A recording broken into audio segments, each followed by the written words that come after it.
Yo, what up, everyone? Mike Hill, the Wholesaling Titan, back to talk to you about wholesaling, flipping houses, and real estate investing. Today's video is a follow-up to my previous video about flipping houses listed on the MLS. And this question came to me from someone by the name of Candace. So, Candace, thank you for your engagement, for following the channel, and of course, for your question. So, the question here is, I have a property under contract that's listed on the MLS. How do I wholesale it to cash buyers knowing that they will see it on the MLS? So when you're trying to flip a house that you have under contract that's listed on the MLS, my advice is, number one, be sure that it's a deal, meaning make sure the numbers make sense. Kind of obvious. And two, make sure it's below the listing price. And there are some exceptions to this. I'll get to that in just a second. But I also want to talk about some specific how-tos and some talking points. So let's get started by framing this with an example. So let's say something's listed on the MLS for $100,000 and you get it under contract and you start advertising it at 110 or even 105. You really aren't providing a service to your buyers. So they know that you're just marking up the price. It's probably not a great deal. Not only are most buyers going to be wary of that deal, they might simply try and go direct to the agent. So usually they'll just submit a backup offer. But worse, it's an easy way for that to become your reputation.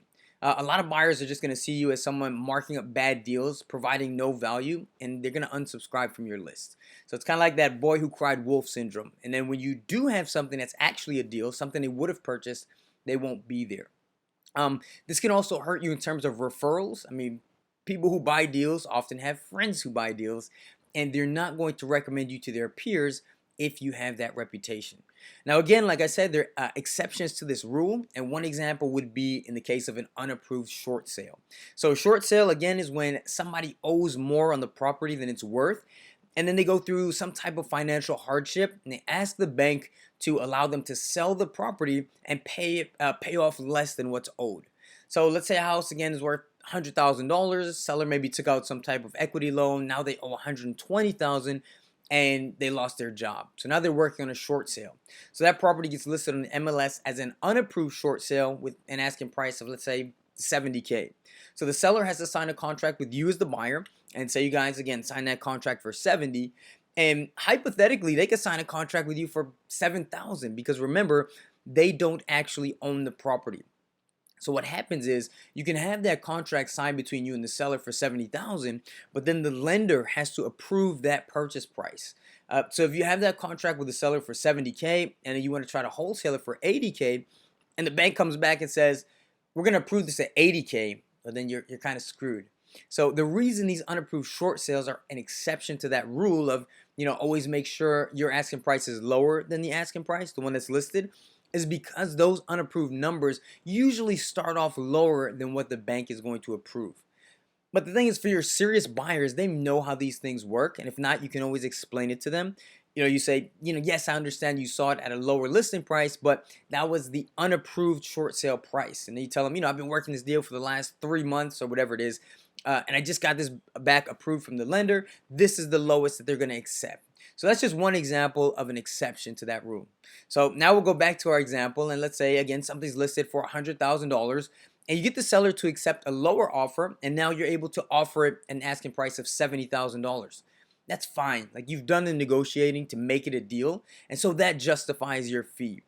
Keep in mind that it should be below the asking price, but also, like I said, it has to be a deal. And just because something is less than asking doesn't automatically make it a deal, because the property may have just been overpriced.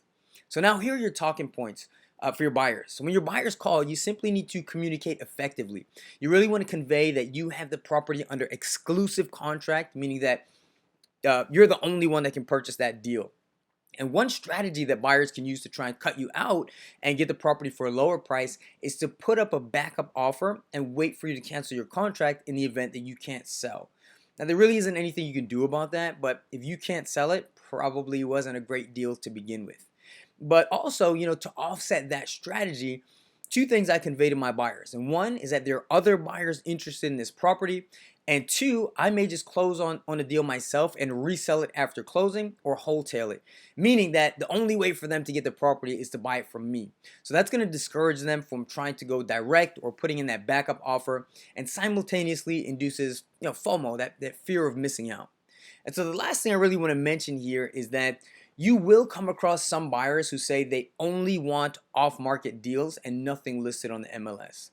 And to that I say, that's all good. Everybody is entitled to their preferences, and you can't, force people to buy. It's just not for them. But in my personal experience, many, and not all, but many of these people, they turn out to be novice buyers. Maybe they attended a real estate seminar. In a lot of cases, they're actually other wholesalers. Maybe they're just not that serious. But my best buyers, they just really don't give a shit where my inventory comes from. The only thing they want to know is, can I make money on this deal? And if so, how much?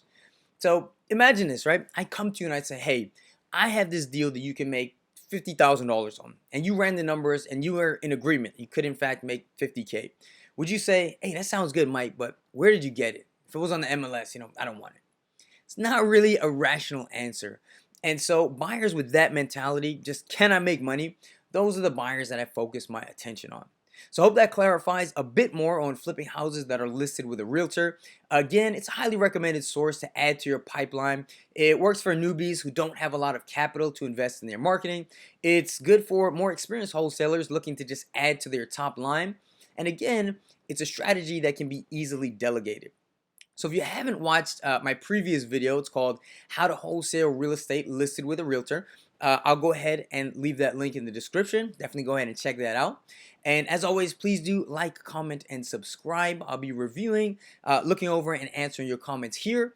And also give me a follow at Instagram at MikeHillTWT, where I'm doing live Q&A sessions to answer all of your wholesaling questions. So thanks again for watching, and I will see you guys on the next video.